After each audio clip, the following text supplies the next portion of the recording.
كلام سياده المستشار مرتضى منصور من الاخر خلاصه. يعني ما عنديش تعليق بمنتهى الصراحه. يعني كل اللي انا كنت بفكر بقى فيه وعامل انترو وهطلع فيه الطلعه وهقول وهسوي، لا. مستشار مرتضى منصور هادي جدا، بيتكلم بقصه سلسه جدا، خلصها حطها في المقص، مفيش حاجه. الدنيا هاديه جدا، شكلنا قدام العالم. بيتكلم في الصفقات زي ما بنتكلم عادي خالص. ده جيم بره، جيم في الملعب ملوش علاقه.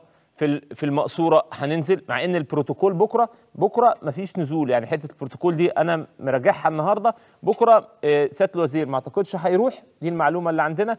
وبروتوكول الماتشات دي ده بروتوكول معين، ولكن شعور وتفكيرات طيبه جدا ان يبقى الجو كده وان يبقى الوضع بالشكل ده. يعني اعتقد ان مرتضى منصور مع كل احتفاظ، يعني كل احترام بالالقاب، خلصها.